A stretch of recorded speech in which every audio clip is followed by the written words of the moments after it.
Now on CoastTV News. Pausing public hearings, why Sussex County removed 2 subdivisions from tomorrow's planning and zoning meeting. Maryland Data Center. It's going to be such an impact on our community. What steps are next in Federalsburg? We have elevated UV index and we have elevated heat to be concerned with now. This is CoastTV News at 11. Public hearings canceled for these properties on your screen. Good evening and thank you for joining us. I'm Brandon Ferguson. We begin with Sussex County pulling 2 major subdivision public hearings from tomorrow's county planning and zoning meeting. A Sussex County spokesperson says the applications were taken off of the agenda because of Senate Bill 23 that was signed into law by Governor Matt Meyer earlier this week. The county says the legislation changes Delaware's land use approval process for certain residential developments by allowing some projects to be approved by right, taking away the need for public hearings in some cases. Supporters of the new law say it will speed up housing construction and increase housing and affordable housing statewide. And here is a look at the first property that had its hearing canceled, a proposed Millsboro cluster subdivision named Windy Acres that could bring 64 single-family homes covering 64 acres. That's just south of Godwin School Road in Millsboro. The second property is for a potential subdivision called Shadow Ridge in Harbison. The development plans call for 70 single-family homes covering 35 acres, and this is south of Holly Mountain Road near Beaver Dam Road in Harbison. And now CoastTV News reporter Nicole Richter shows us how Lewis leaders and people that live in the city are reacting to Senate Bill 23. Affordable housing. I really think it's needed here in Delaware, especially in Sussex County. The goal of the Housing for Every Delawarean Act is to address that problem. It's already passed through the House and Senate, but some city leaders in Lewis say they are worried the state is getting too involved in local decisions.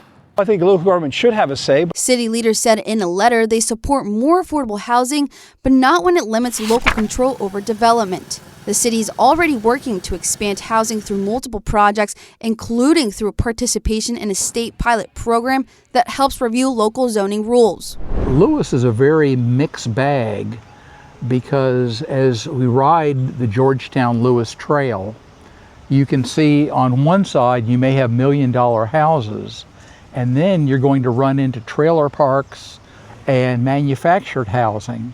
And that's all along the same area. Town and city leaders in Delaware do have some say under this new bill, but Lewis leaders view some of the changes as risky and think it could weaken the community's ability to make decisions that reflect local priorities. I think it's so important to hold on to this history that we have here. And that's the balancing act. How much growth is too much growth, how much say should reside with the state, and how much should reside with local governments. We have a full article on Senate Bill 23 and those hearings that were canceled. Head over to coasttv.com right now. Today, the Sussex County Council held a public hearing about an ordinance that would require developers to preserve a chunk of trees in their development plans. The ordinance under consideration would not stop tree removal entirely, but would mandate the preservation of existing forests, particularly in rural parts of the county. The ordinance was formally introduced back in April. Today, County Council is looking at the same basic framework where the ordinance would mandate that developers must preserve 30% of pre-existing forest land. That's in growth areas. In rural areas, that forest preservation number is at 50%. Those are changes that some folks we spoke with think are essential. I think they need to, because this planet's getting decimated with tree loss and all of that. Wildlife has nowhere to go. And earlier today was just a public hearing. No decisions have been made. The ordinance would take effect 6 months after approval if it does get approved. And that brings us to our CoastTV poll. We want to know, how should you think developers protect forests? Let's take a look at the updated results from our 6 p.m. news hour. 79%, the majority, saying preserve larger areas. 5% split there for fund conservation and plant replacement trees. 11% limit land clearing. We actually have a comment tonight From Barbara in Long Neck, who says we need to be caretakers of our land and not destroy it by creating new buildings. If you haven't voted yet or you want to leave a comment just like Barbara, you can do all of that right now on CoastTV.com or on our mobile app. The heat is hitting everyone across the Delmarva Peninsula and in Rehoboth Beach at the Weekly's Farmers Market. Farmers have to take new measures to protect their plants, but sometimes all the things they do to protect those plants create new problems. We have to put shade cloth up this time of the year, so that reduces the amount of sun that our plants get, and then they don't get enough sun to grow properly. So it's a constant battle between trying to balance, protecting the plants from the heat, and allowing them to get the sun that they need. As for your plants at home, the best advice is to move them to shadier areas and be sure to always water them. And now let's take a live look outside into Ocean City. The boardwalk, not a lot of people out on the boardwalk tonight. Let's bring in First Alert Chief Meteorologist Paul Williams for a look at our weather. Good evening, Paul. Good evening to you, Brandon. And yeah, tonight's a bit of a cool night, but listen, we're going to miss that coolness in the air because tomorrow, as early as tomorrow, we're cracking 100 degrees for about 2 days in a row, and that's why we're under a heat advisory. But right now in Dover, where it's 79, we'll stay in the upper 70s for the rest of the night, but mostly clear skies. Now, there's actually an extreme heat warning in effect for the most northern tier, or basically Newcastle County for Delaware. But then beyond that, we have the heat advisory in effect. And that's going to stay in effect throughout the entire Delmarva Peninsula. But also, we have now a newly issued concern for the air quality for the entire Delmarva Peninsula right now. And so air quality is becoming more of a problem for us. In addition to that, what else is in the air of concern? The UV index is elevated. It's going to be a level of 10 and then stay at a very high level for the next 4 to 5 days in a row. Brandon? Thank you, Paul. The town of Federalsburg held a public meeting about a proposed data center. The developer says the project is still in the early stage and subject to public review and required approvals. Many people came out to voice opposition to the project, worried about what it may cost the town, while others say it would be good for the job market in town. It's not going to be but a handful of jobs, and yet it's going to be such an impact on our community. The water supply, electricity had to be piped in. It's going to cause utilities bills to go up because somebody's got to do the work. I think, the answer is more jobs and doesn't put the county in a financial problem with the infrastructure, with the electric they're going to use and all that, then I'd be all for it. The state requires data center developers to pay for electric upgrades to serve facilities. Caroline County commissioners say their role would only be water and sewer planning, annexations, and environmental permitting. Town leaders are expected to discuss the project again at a meeting next week. Maryland is investing more than $1 billion, with a B, $1 billion to expand affordable housing across the state. Governor Westmore announced the funding will help create or preserve more than 3,000 affordable rental units through 28 housing projects. Leaders say the investment is aimed at increasing housing supply, lowering cost, and expanding safe, energy-efficient homes for Maryland families, seniors, and workers. On your screen now is Whittlesburg Road in Harrington. That's where Delaware State Police say a man was lying down in the middle of the road when he was hit and killed last night. Troopers say this all happened around 10:45 Monday night. In a DSP release, troopers say a 62-year-old was lying down in the middle of the road when a 17-year-old driving a Chevy Silverado could not stop in time. The 62-year-old was taken to a hospital where he was later pronounced dead. Whittlesburg Road in Harrington was closed for around 3 hours, according to Delaware State Police. Now, internationally, President Trump is abandoning his threat to charge a toll on the Strait of Hormuz as gas prices creep back up here in the U.S. And we have new reporting tonight on just how much this war is costing Americans. Garrett Hake shows us the latest and those numbers. Tonight, as the U.S. conducts a fourth consecutive day of airstrikes against targets in Iran, a reversal from President Trump, abandoning a plan to charge protection fees to ships in the Strait of Hormuz barely 24 hours after first proposing it. I put it out yesterday. I thought it was good. I was called by different people, different countries, kings and emirs, and they said, we'd love to do it a different way. We'd love to invest in the United States with billions and billions of dollars. No allied countries have publicly confirmed any new U.S. investments.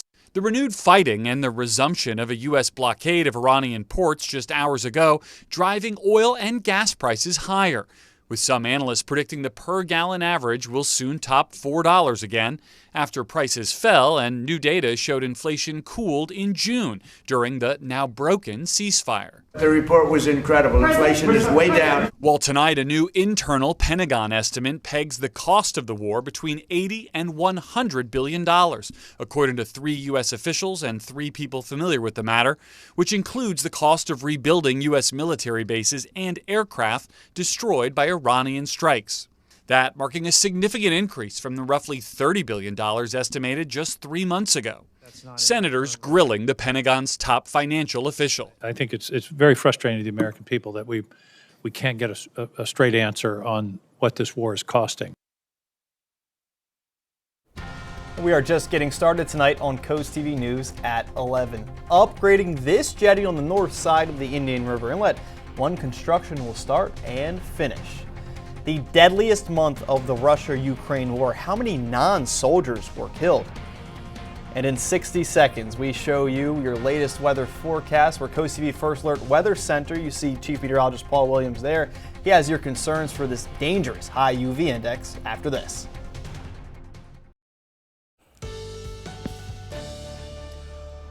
Thanks to a tremendous amount of sunshine and open skies, we're expecting concerns with UV index elevated, the heat will go up, and now we're concerned about air quality. All of that in one big pizza pie, okay? So in Rehoboth right now, we're coming in at 78 degrees and we'll stay in the mid to upper 70s for the rest of the evening. So part of the topping of that pizza pie I was just talking about deals with air quality. Now, air quality for today's measurement came in at about yellow and greens, which is good to moderate, which is kind of nice. Problem is, starting at midnight tonight, we're going to come in at an orange, which is actually unhealthy for some. We have to limit outdoor activities for folks that have chronic breathing problems, for a longer outdoor task, take more breaks, do less intense activities. Now, that's for everybody with breathing or chronic breathing problems. And then there's a whole lot of other stuff. Now, let me show you why I'm concerned and bringing this whole thing up. The hubbub is because of this bub. We're looking at air quality alert that's been issued for not only Sussex County, but Kent and Newcastle, along with heat advisories.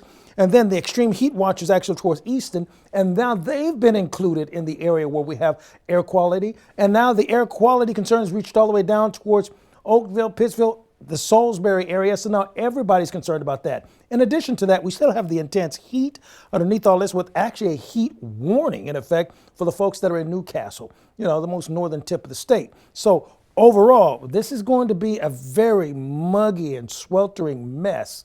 Wednesday, especially going into Thursday. Let me just show you how this is going to play out. For Wednesday, our old record is 96. You can throw that out the window. We're expecting a high of 101 for Wednesday and 100 on Thursday. So we're going to beat a record high for Wednesday and get close to tying another one on Thursday with another 2 consecutive days of crazy heat. 91 was the high for today, far away from 97, which actually was the record for this date. 90 for the high in Salisbury, 82, that was the high for us in Ocean City. And despite that, Ocean City right now is 15 degrees warmer now than it was just 24 hours ago. We're at 78 degrees in Ocean City, 77 Indian River Inlet, 77 right now Bethany Beach, Redden, Milford, and 75 in Georgetown. And it feels pretty close to what the temperatures are right now, so the heat index is not a problem. Another layer to this heat and humidity is the UV index. Now, we're going to have a special story and report with our Beyond the Forecast dealing with UV index because this is going to be talking about how much higher things are going to be as far as what's happening with the burning aspects of the sun. And so with that being the case, we want to basically go ahead and give you the haymaker of all haymakers on what's happening with our forecast because here's the bottom line here. We're looking for our 7-day forecast. We're calling for red alert days for both Wednesday and Thursday. 101 on Wednesday, 100 on Thursday, and some scattered showers over the weekend. Thank you, Paul. Over $50 million of federal money are going towards fixing up a part of the Indian River Inlet, those big rocks and boulders that make up the jetty. And the rocks acts as a barrier from harsh waves to try and limit erosion. The Army Corps of Engineers say specifically the north side jetty needs repairs. And some people we spoke to today at the Indian River Inlet like the repairs happening, but not so much happening through next summer. Waves crashing on the north side jetty at the Indian River Inlet. Starting next May, waves will not only be crashing down, new boulders and rocks will be put down to beef up the jetty. Michael Whiteman was out fishing today on the inlet and is all for any work to keep the jetty in good shape. I think it's super important, honestly. I love to hear it. I want to come out here and fish for the rest of my life and bring my kids and keep coming out with my friends like I am right now. The repairs will cost $53 million, lasting from May 2027 to fall of 2028, according to the Army Corps of Engineers. It's a little disappointing to hear, just because I'll have one of my favorite fishing spots close to my house, like not available to me. This fall, the Army Corps of Engineers say they will coordinate with the Delaware State Parks to talk about how this work will change parking and walking around the inlet next year. A public meeting is planned in the winter. There's no date. They just announced the winter to provide details about the repair project, the construction process, and again, not an exact date released yet for that meeting. And just north of the jetty there on the north side of the Indian River Inlet, a major beach replenishment project wrapped up earlier this year. The U.S. Army Corps of Engineers says crews placed about 500,000 cubic yards of sand along the north side of the inlet as a part of an $8.1 million project. The restoration was designed to address severe erosion and help protect Coastal Highway after a dune breach in the previous years. A career summit in Dover today focused on helping veterans, those leaving the military and military families taking the next step after military service. Dozens of employers gathered at Wilmington University's Dover campus, connecting attendees with career resources and networking opportunities. Service members, really take it to heart as they transition. Last thing we want them to do is to get out and suffer and not have that opportunity and end up as a homeless vet or unemployed veteran. And organizers say they're not just helping people at the event that happened today, they are continuing to work with them after today's event ended. Coming up, daylight saving bill passes. What to know about possibly setting your clocks back or not. ICE agents pausing traffic stops. Why that pause is happening right now. This is CoastTV News at 11. New tonight, ICE has paused most vehicle stops following two deadly shootings involving agents in Maine and Texas.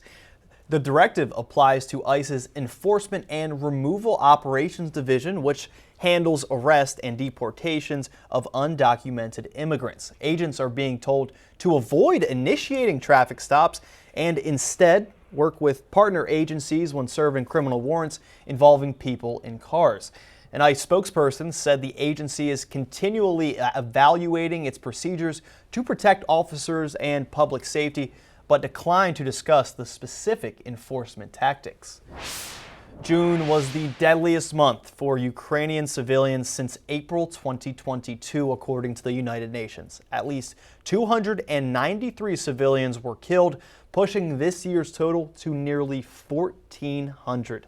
The UN says Russia's increased use of missiles and drones in cities and near frontline communities is driving the rising death toll. The Trump administration has frozen more than $130 million in crypto it says is linked to Iran. It comes as the U.S. once again seeks to ratchet up pressure against Iran. The Treasury Department imposed sanctions on several digital wallets said to be linked to the Central Bank of Iran today. That led to the freeze of assets. It also sanctioned more than 50 targets allegedly tied to an Iranian sanctions evasion network. Today, the House passed a bill to make a daylight saving time permanent across the country. The vote was 308 to 117. Now, if the Senate passes it and the president signs it, proponents say it would save Americans from having to change their clocks, which can disrupt people's sleep and cause seasonal depression. 19 states have enacted the legislation to switch to year-round daylight saving times.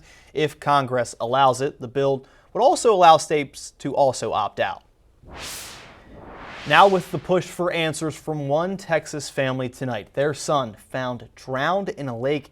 Now 2 teens are charged with tampering with key evidence. His parents asking if they should be charged with murder. George Solis shows us the case from Texas. Tonight, a Texas mother questioning an investigation that determined her son, Daniel Irving, died accidentally and pushing authorities to bring new charges against 2 suspects. I feel like my son only received partial justice, but we're here to have murder charges brought against those 2. Earlier this month, 19-year-old Lucas Roper and a 17-year-old juvenile were arrested and charged with tampering with physical evidence linked to Irving's death. I've never met the 2 boys. I've never met them before.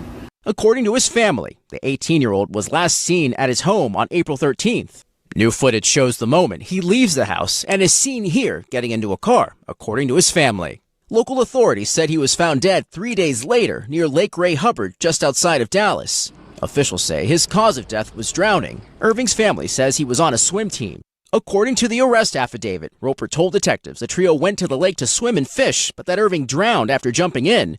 Authorities say Roper and the other teen threw Irving's clothes into a tree, tossed his cell phone, deleted messages between them, and fled the scene. Roper later admitting to detectives he, quote, was aware there would be an investigation and did not want to get into trouble. 2 young white men come to his house to pick him up, and they go fishing, swimming, and then they come back, but yet Daniel doesn't.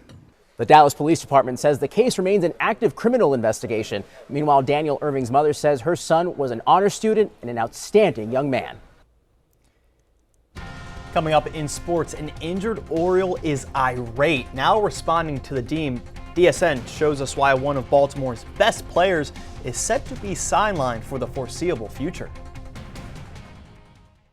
The Delmarva Sports Network from the Wawa Studios. The Orioles' breakout star, Blaze Alexander, now sidelined because he was hit by a pitch before the All-Star break, took to social media to explain why he was so frustrated. Quote, "Weird take, never thought it was an intentional hit by pitch, but the 2 quick pitches from Kansas City to try and catch me off guard, now leading me to missing games." And he also ended by saying, "Compliments though, Bigfoot," as he took a shot at one of the leaders in the Royals clubhouse who was trying to defend reliever Lucas Erceg, who ends up dotting Alexander in the hand with a 96-mile-an-hour heater. After the game, the man that Alexander called Bigfoot, Mr. Pasquantino, one of the better players in the infield for Kansas City, he said of Alexander, quote, "We had some up and in pitches the other day. To be honest, Blaze is hitting over 300. He's feeling himself. Feels like whenever he gets hit, he can say something. So credit to him for feeling good, but clearly it was a 1-2 count. We were down multiple runs. We're trying to get outs. That's not something that is intentional." And Alexander wasn't very happy with the 2 pitches before he was hit by the pitch, saying that he didn't have the chance to get out of the way of this smoker that ends up breaking his hand. So what does this mean when Baltimore gets back from the All-Star break? Well, an Orioles insider recently caught up with a doctor who broke down the recovery timeline. It's worth noting it's his left hand. He's a right-handed batter. So we all know that the bat is controlled predominantly by that bottom hand. Most of the vibration and the force is absorbed by that bottom hand, so that's going to be a tolerance thing that he's got to build back up to. The bone should be good to go in 6 to 8 weeks.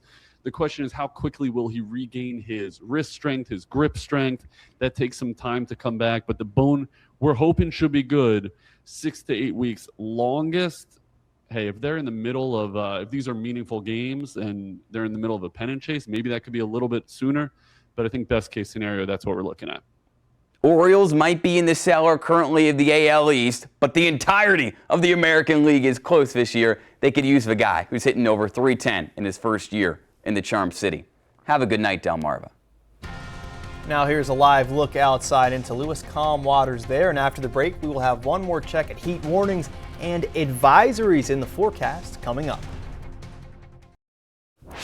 Beachgoers held paddles at the ready as the annual Dewey Beach Canoe Race took off today. Participants competed in different heats to get from the beach to the lighthouse and around the cruising tiki boat. Participants say events like this are really the highlight of the summer. There's multiple events that happen, so it's really exciting when it comes to time to do all this stuff and be together and, compete. The winners of the canoe race received a free trip on the cruising boat, and they better have some sunscreen on, Paul. Yeah, better have it, and that's everybody. We have a special report on UV index coming up for tomorrow on our Beyond the Forecast. For Milford, it's 76 degrees. We're going to stay in the 70s for tonight. Air quality alert is active for the entire Delmarva Peninsula, along with concerns with big-time heat advisory, and actually a heat warning for Newcastle. Umbrella giveaway winner is Linda Borer of Ocean City. Congratulations, courtesy of Paul Davis. Keep up with your forecast by calling our weather line. Your forecast is just a call away. The number to call is 443-880-9100, sponsored by the law offices of Bruckstedt, Mandalis, and Federico. And here's a look at your exclusive 10-day forecast. Red alert day for Wednesday and Thursday. Why? Because it's going to be 101 and 100 degrees in a row.